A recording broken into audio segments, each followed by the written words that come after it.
Džihan, videvši da automobil gori, prvo spašava Bejzu, ali nakon toga, krenuvši da spasi Hančer, automobil još više počne da gori. U tom trenutku stiže policija, hitna pomoć i Engin koji drži Džihana jer ne može otići tek tako da izvuče iz automobila. Policajac izvlači Hančer iz automobila i spašava je. Džihan odmah potrči i uzima je u naručje, moleći Boga da se probudi, jer ne bi mogao živjeti sa tim da ju je ostavio tu. Hančer dolazi sebi i odmah govori Džihanu da bude kraj Bejze. Nusret u tom trenutku zove mu Kader i saopštava joj da su Bejza i Hančer imale saobraćajnu nesreću, te da je najbolje da odmah dođe u bolnicu, jer su se zaputili ka tamo. Svi iz porodice Deviroglu odlaze u bolnicu. Po dolasku u bolnicu, Mukader ulazi sa Nusretom i pita doktora kako je Bejza i da li je sve u redu sa bebom. Doktor odgovara da je Mukader nešto pogrešila, jer ta pacijentkinja nije trudna. Mukader na ovaj način saznaje istinu da Bejza uopšte nije trudna. Ona ulazi u Bejzinu sobu gdje je smeštena i govori joj da se kaje što je sve radila za nju, a ona joj tako uzvraća. Mukader ne može da podnese ovu situaciju, jer joj je jedina sreća u životu bila to što će dobiti unuka, ali sada to nije moguće. Nusret tada, kao i uvek, ima rezervni plan koji će naterati Mukader da ćuti pred svima za ovo i uplete je u njihovu igru. On govori da će reći svima za neke tajne koje se čuvaju iz prošlosti i da će nju lično kriviti za ovu laž sa Bejzom. On navodi i to da će reći Džihanu da je Mukader sve smislila kako bi ga odvojila od Hančer, ali jedini način da ćuti i ne kaže ništa je da i ona sa njima igra ovu igru. Mukader na početku to ne želi, ali kasnije shvata da samo tako može vratiti svog sina u vilu. Džihan kasnije dolazi do Bejzine sobe, a Bejza, Mukader i Nusret izlaze govoreći da je Bejza već puštena, da ide kući jer je sve u redu. Mukader se sada uplela u još jednu pakosnu igru, ali istina je blizu svih očiju. Po dolasku u vilu, Nusret pita Džihana da popričaju nasamo. Njih dvojica odlaze u baštu i Nusret mu govori kako je ovo moralo da se desi, jer Džihan ne bi znao šta je pravi put. Život kojim živi nije ispravan i jedina osoba o kojoj mora da brine je njegov sin. On sve navodi na to da se Džihan odvoji od Hančer, ali mislimo da neće uspjeti u tome. Gusum vidi sa prozora da Džihan i Nusret pričaju u bašti i to prenosi Bejzi. Bejza koristi tu priliku da ode u Hančerinu sobu i kaže joj da je svesna da je Džihan prvo odabrao nju, pa onda tek Hančer i da sada mora uraditi ono što je potrebno, a to je da se odvoji od njega. Sinemin otac dolazi u međuvremenu na kapiju vile i tu ugleda Meliha. Melih krene da mu poljubi ruku, ali Mahmud ga ošamari, govoreći da on nije dostojan njegove ćerke jer se igra sa njenim srcem. Njih dvojica tada odlazi ispred kapije vile kako ih neko ne bi video i Melih govori svoje iskrene emocije koje gaji prema sinem. On navodi to da želi da dođe pred vrata Mahmutove kuće i pita za ruku njegove ćerke jer ima ozbiljne planove sa njom. Mahmut tada vidi da Melih zaista voli sinem, ali da li će dozvoliti taj brak? S druge strane, Jonča danas mora na test u vezi trudnoće. Derija joj pomaže i odlazi sa njom do bolnice, ali ne znajući da je Tajar to sve video.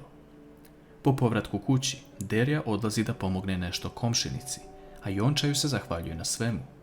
Međutim, po ulasku u kuću, Tajar se pojavljuje ispred Jonče. Džihanov život postaje još teži. On je izabrao da pomogne Bejzi umjesto Hančer i to ga izjede u duši. Hančer je svesna toga da on mora biti uz svoje dete, ali također je svesna da njihovi životi nikada neće biti na mestu, jer će se neko umešati. Džihan odlazi u njegovu i Hančerinu sobu, ali ne pronalazi je tu. On odlazi u staru kuću gdje je Hančer nekada boravila i nađe je tu. Hančer mu govori da je poželjela ovu kuću i da bi večeras volela da njih dvoje prespavaju ovdje sami, bez ikoga.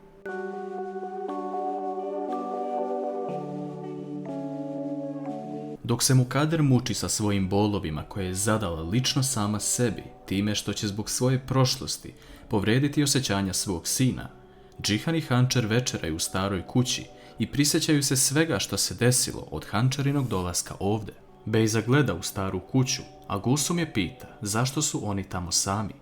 A Bejza govori jer im je ovo posljednja noć zajedno. Džihan i Hančer pričaju o tome kako su se upoznali i kako su oboje bili tvrdoglavi. Njihovi životi su bili različiti, ali ljubav koju su gajili jedno prema drugom je bila ista i velika. Oni se prisjećaju prvih gosti u staroj kući, Yasemin i Engin, posle toga njihove prve svađe, ljubavi i razdvajanja. Hančer na kraju ustane i odlazi sa Džihanom u spavaću sobu, dok mu zagrljaju govori da će im ovo biti oproštajna noć. Ujutru Hančer poljubi Džihana u obraz i odlazi iz kuće. Ona se okreće ka vili i ne osjeća se najbolje, jer je njeno srce slomljeno nakon svega. Ona izlazi na ulicu i nesvjesna je svega oko sebe. Jedan automobil se upućuje ka njoj i u tom trenutku je Melih spasi. Melih vidi da Hančer nije najbolje i to javlja Džihanu, dok ona odlazi od njega. Džihan govori da je pusti i da se ne miješa u njenu odluku. Melih ne može da prepusti Hančer tek tako na ulicu, jer vidi da je u lošem stanju. Ona ga zamoli da je odveze samo do firme. Hančer dolazi u Enginovu kancelariju i zamoli ga da napravi papire za razvod braka, jer je ovdje kraj ljubavi između nje i Džihana. Engin ne može to da prihvati, ali na Hančerino insistiranje on joj teška srca da samo prazan papir da potpiše. Sve to vidi Melih koji sačeka Hančer ispred firme. On je pita ima li gde da ide, a ona se tada seti samo jedne osobe, a to je Yasemin.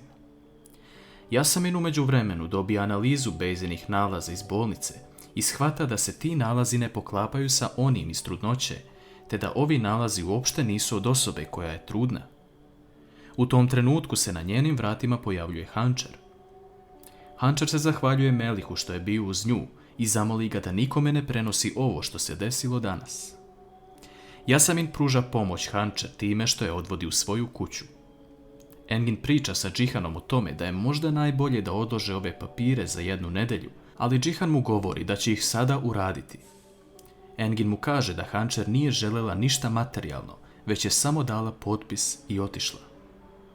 Džihan na to odgovara da će Hančer imati 5% udjela u firmi i staru kuću.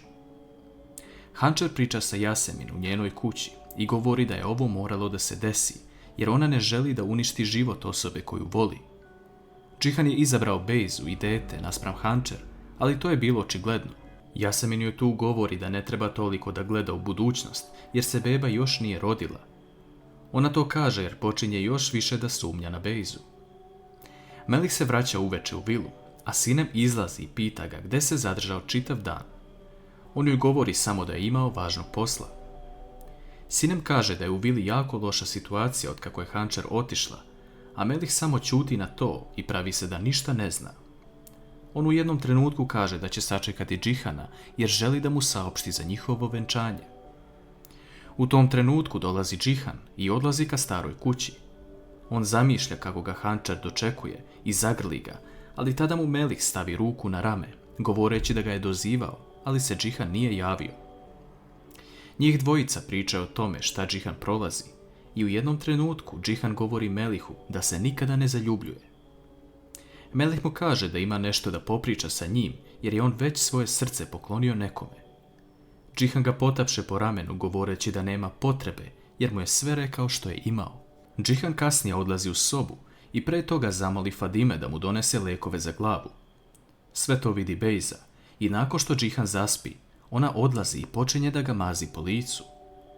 Džihan izusti Hančerino ime, ali Bejza mu tada govori da je Hančer otišla, ali da je ona tu. Džihan se budi i govori Bejzi da izađe, jer ga sada samo jedna stvar zanima u životu. Da li postoji mogućnost da se Džihan i Hančer opet spoje i da li će Džihan napokon otkriti da Bejza nije trudna?